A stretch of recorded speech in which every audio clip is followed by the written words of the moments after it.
বিশ্ব সংবাদে আপনাদের স্বাগত। শুরুতেই সংবাদ শিরোনাম, পরে বিস্তারিত। দখলদার ইসরায়েলি বাহিনী এবং ফিলিস্তিন পুরোদমে যুদ্ধ চলছে, জানিয়ে দেব হাতে থাকা সর্বশেষ আপডেট আন্তর্জাতিক সংবাদ। প্রথমেই সংবাদ শিরোনাম। প্রথমেই জানিয়ে দেব, ইহুদিবাদী ইসরায়েলকে কৌশলগত ভুলের শাস্তি দিয়েছে ইরান, বলেছেন ইরানের মুখপাত্র। এরপর জানিয়ে দেব, স্কুলে হামলা চালাতে গিয়ে বোমায় 4 ইসরায়েলি সেনার মৃত্যু। এদিকে ক্রমাগত উত্তেজনার মধ্যে পারমাণবিক ইস্যুতে ইসরায়েলকে সতর্ক করল ইরান। এরপর জানিয়ে দিব, এবার ইসরায়েলের সরকার পতনের ডাক। আরও জানিয়ে দিব, জেলেনস্কিকে হত্যার ষড়যন্ত্রের অভিযোগে প্রধান দেহরক্ষী বরখাস্ত। সর্বশেষ জানিয়ে দিব, পাকিস্তানে জঙ্গি হামলায় 7 নিরাপত্তা সদস্য নিহত। এতক্ষণ শুনছিলেন সংবাদ শিরোনাম, এবারে বিস্তারিত। তবে অনুরোধ থাকবে ভিডিওটিতে একটি লাইক করবেন এবং কমেন্ট করে জানিয়ে দিবেন কোন জেলা থেকে আপনি আমাদের এই ভিডিওটি দেখছেন।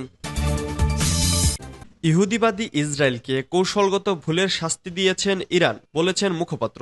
ইরানের ইসলামী বিপ্লবী গার্ড বাহিনী বা আইআরজিসি বলেছে, সিরিয়ায় ইরানের কূটনৈতিক স্থাপনায় হামলা চালিয়ে ইহুদিবাদী ইসরায়েল যে কৌশলগত ভুল করেছিল, ট্রু প্রমিস অভিযান ছিল, তার সময়োচিত শাস্তিমূলক ব্যবস্থা।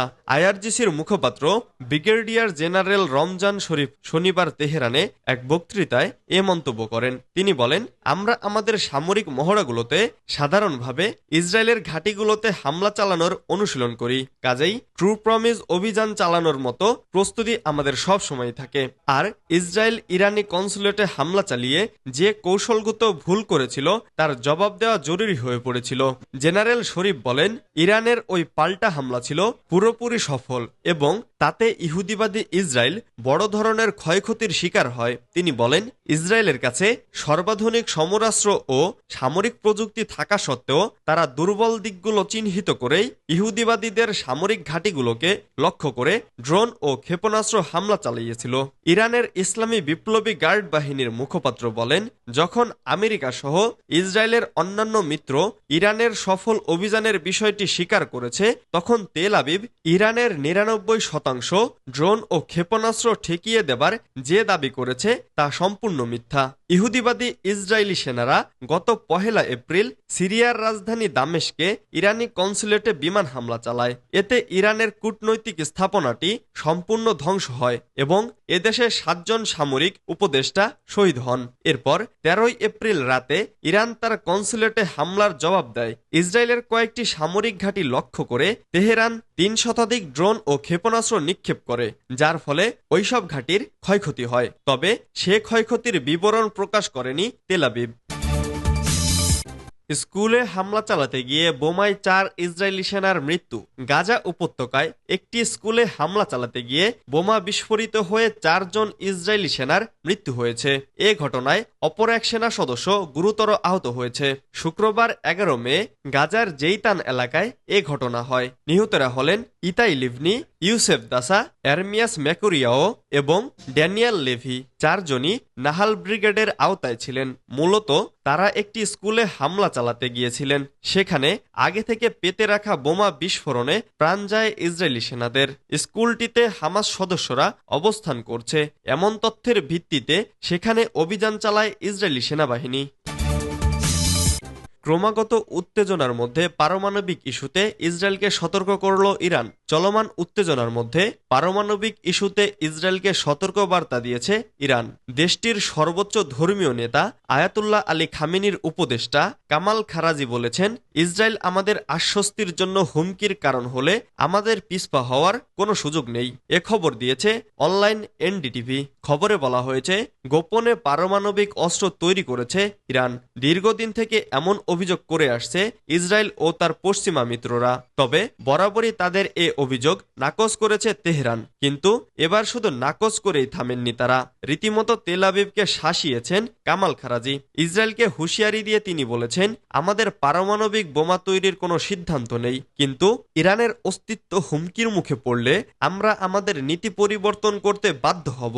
গত মাসে সিরিয়ার রাজধানী দামেস্কে ইরানি কনসুলেটে ইসরায়েলের এক হামলায় ইরানের ইসলামিক রিভলিউশনারি গার্ড কোর বেশ কয়েকজন নেতা নিহতের ঘটনা তুলনায় ইসরায়েলের ভূখণ্ডে পাল্টা হামলা চালায় ইরান।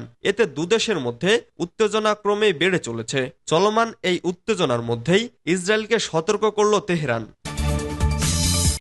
এবার ইসরায়েলের সরকার পতনের ডাক। স্বাধীনতাকামী সংগঠন হামাসের হাতে জিম্মি ইসরায়েলিদের পরিবার এবার সরকার পতনের ডাক দিয়েছে।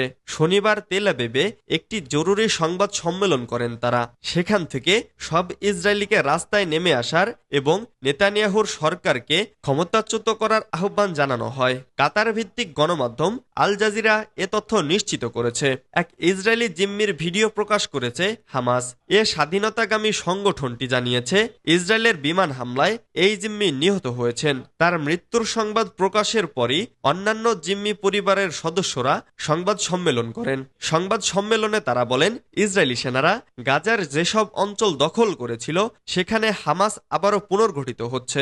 জিম্মিদের পরিবারের সদস্যরা সংবাদ সম্মেলনে প্রধানমন্ত্রী বেনিয়ামিন নেতানিয়াহুর তীব্র সমালোচনা করেছেন। তারা দাবি করেছেন, শুধু নেতানিয়াহুর কারণে জিম্মি চুক্তি হচ্ছে না। তারা বলেন, নেতানিয়াহু শুধু জিম্মিদের ফিরিয়ে আনতে বাধা দিচ্ছেন না, তিনি ইসরায়েলকে সাফল্য পেতেও দিচ্ছেন না। হামাসের কাছ থেকে আমাদের জিম্মিদের মুক্ত করতে আমাদের নেতানিয়াহুর কাছ থেকে মুক্ত হতে হবে। জেলেনস্কিকে হত্যার ষড়যন্ত্রের অভিযোগে প্রধান দেহরক্ষী বরখাস্ত। ইউক্রেনের প্রেসিডেন্ট ভলোদিমির জেলেনস্কিকে হত্যার ষড়যন্ত্র নস্যাতের পর তার ব্যক্তিগত নিরাপত্তা বাহিনীর প্রধানকে বরখাস্ত করা হয়েছে।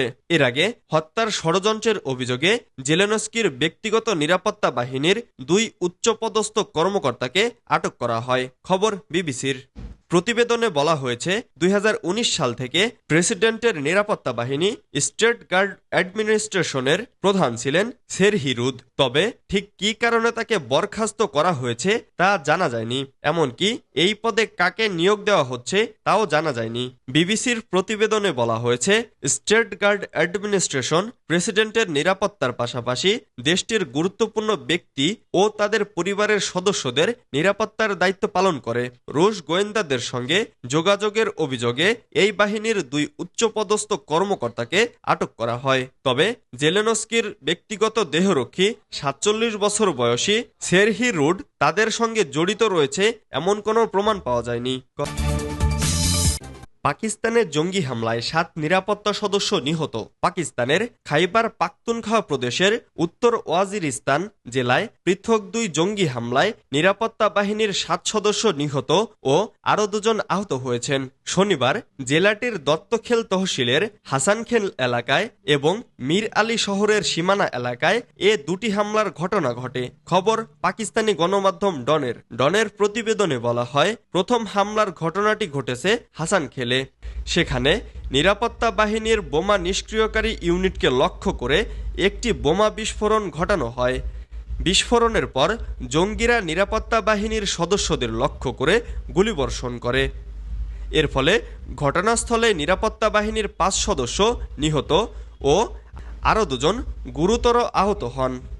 অপর ঘটনায় জঙ্গিরা সীমানা এলাকার একটি নিরাপত্তা চৌকিতে হামলা চালায়। তাদের হামলায় এখানে নিরাপত্তা বাহিনীর 2 সদস্য নিহত হন। নিহত নিরাপত্তা সদস্যদের লাশ ও আহতদের হেলিকপ্টার যোগে বান্নর সামরিক হাসপাতালে নিয়ে যাওয়া হয়। হামলার পর 2টি স্থানই নিরাপত্তা বাহিনীর সদস্যরা ঘিরে ফেলে ও এলাকা জুড়ে তল্লাশির অভিযান শুরু করে।